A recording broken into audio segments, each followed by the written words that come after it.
Oh, how can you? How can you? I mean, it doesn't look a 30.06 round. I mean, you just look at it. Anyone who's hunted, they'll tell you it can take, it can cut through a deer. And they're talking about it was so his neck bone was so strong it stopped it from exiting. But Right. the first image that I saw, unless it was AI right away, was blood gushing out of his neck. Yeah. So that looked like an exit wound to me. Right. I thought immediately when I saw that, I said, well, it looks like the trajectory would have been a little bit like on the same level or a little bit up.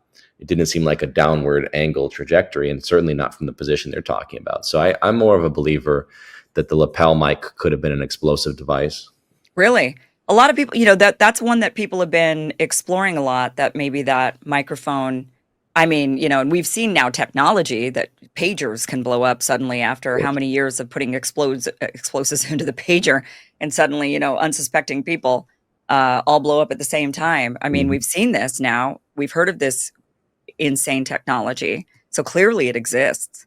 Of course, yeah. So yeah, I've heard more and more of this, and that's why it would explain why the shirt kind of flew up, and then that would have been potentially would have caused. I mean, that's why. I mean, have we seen an autopsy? Have we seen anything divulged along those lines? No, no, and that's what's also strange. We would have had one A by little. now. A Yeah, little. That's why I say look at the forensics, because it's very like RFK Senior. Everyone saw Sirhan with the gun firing. Oh, case closed.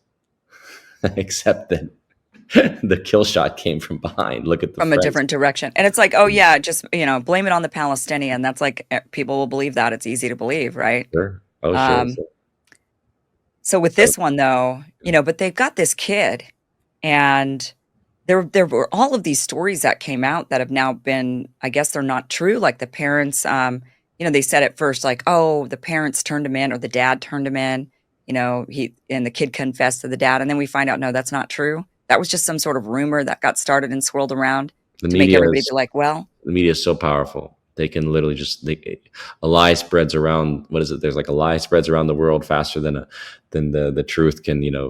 put on its jacket or something. I mean, maybe it happens all the time, and I just am not aware of it. But I mean, I because haven't. they have evidence against the son, and they're scared for their life. I mean, it's look the Robinson. There's an interesting sync that people have talked about this Snake Eyes movie. It's Yeah. pretty Oh my wild. gosh, did you watch it? Well, I watched it at the time, but I rewatched it just to just to see for myself again. Yeah, The it same was date, weird. September 10th. Tyler the Executioner is fighting. He's in the ring, right when Charles Kirkland is Yeah. killed, and In then the neck, shot in the neck. shot in the neck. Yeah, yeah. And then it's a Anyways, Palestinian, and then they blame it on a Palestinian. well, that was kind of like the Sirhan thing, right? So it's like, yeah, Yeah. we've got the Arab terrorist, lone nut, did it, but really it's a conspiracy involving arms sales to Israel. Right. I mean, that movie was so bizarre watching. I watched it. I don't think I ever originally watched it. Maybe I did, Mhm. but I Yeah. watched it recently and was just like, wow, this is really, I mean, I just want, like, I don't know. Okay, maybe, and you would know. I guess maybe Hollywood's actually running everything.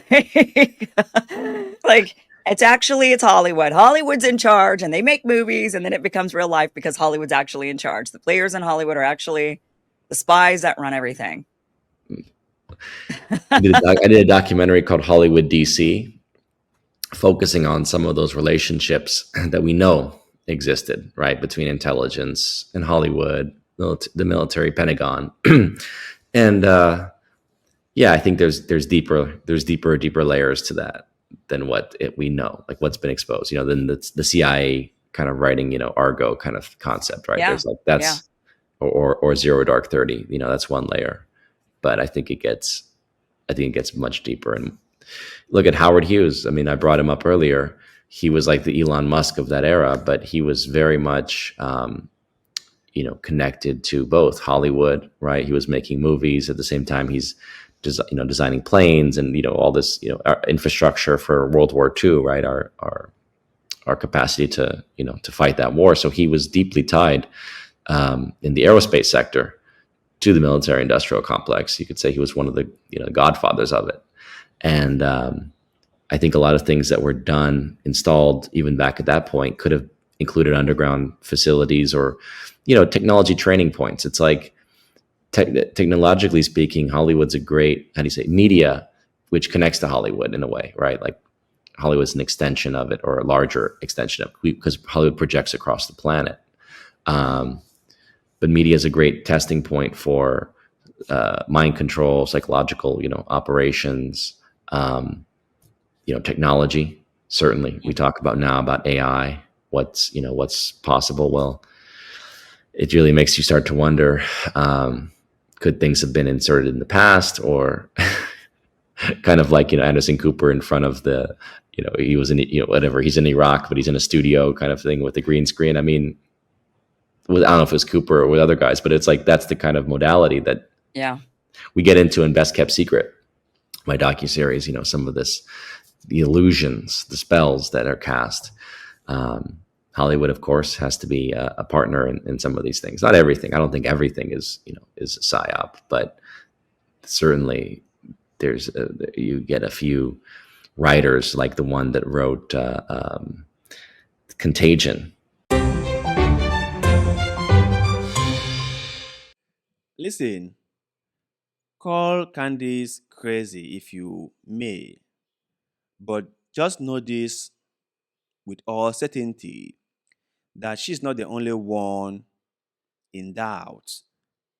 If there's one thing that people have taken away from Charlie's assassination, is that the government can cook up a narrative and then force that narrative down people's throat.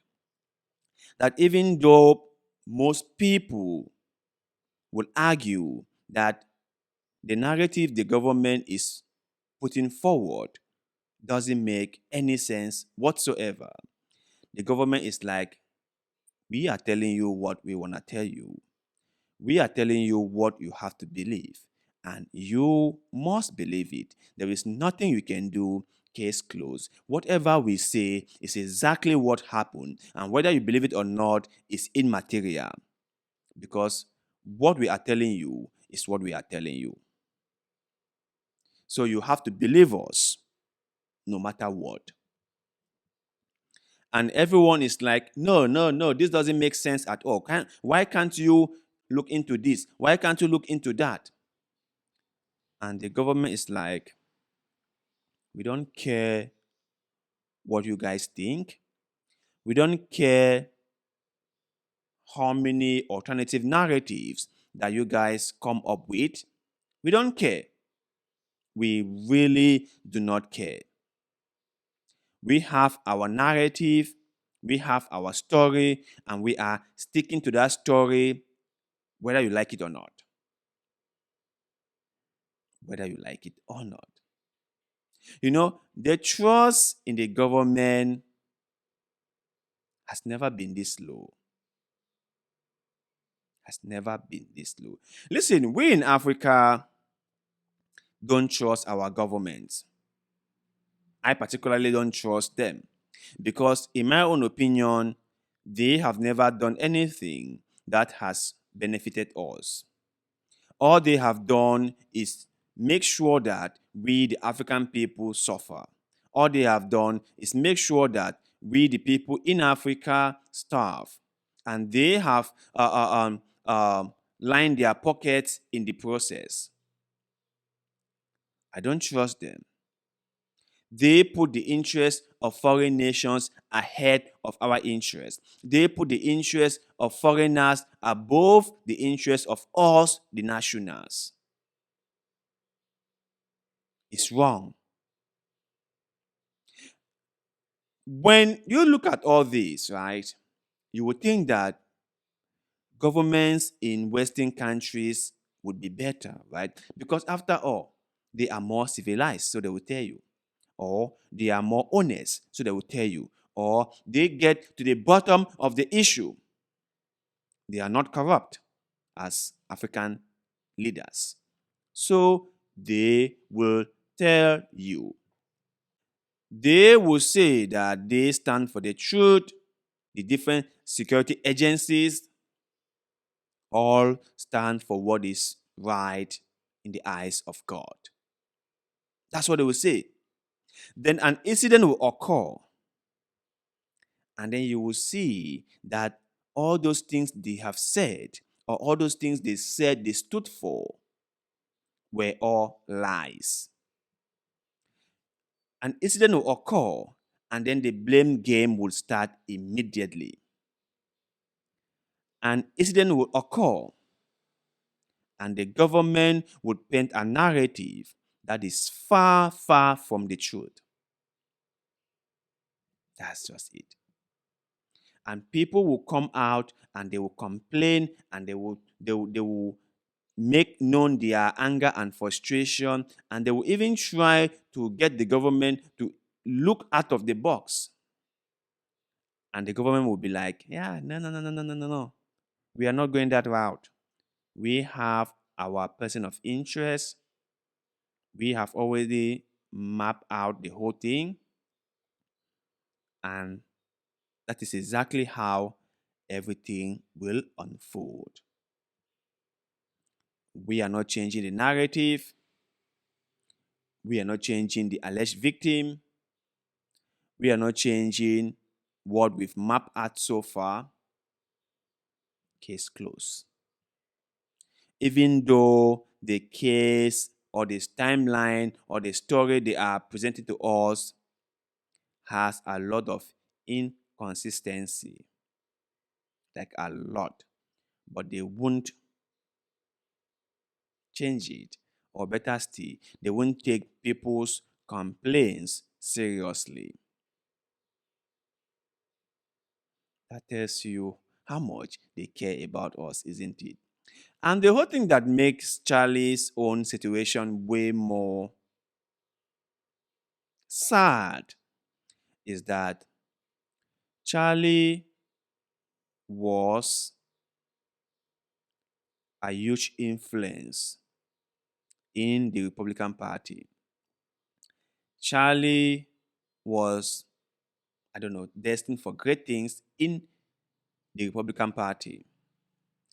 And to see the way he was taken out makes you wonder if no one thought of protecting him more than they did. Like the way he was taken out doesn't really look like the doing of one angry person. It looks to me like a well coordinated and planned out thing. It looks like there are more hands on display than we know, allegedly. And one would hope that the people in power would want to get to the bottom of the issue. But then again, if they are the ones involved in this whole thing, if they have a hint of exactly what was going on and they were in locksteps with it, why would they want us to find out? If the big man knew exactly what was about to happen and maybe sanctioned it, or maybe just didn't care, why would he want us to know exactly what happened? Why? Because the whole don't care way that they are handling this issue is concerning, or the whole there is nothing to see here way of doing things makes people wonder. And it is very concerning. I ask myself this question: if someone as popular as Charlie could be taken out like that in front of everyone, then what is there for us common people? What is there for us ordinary folks? Let this sink in for a second.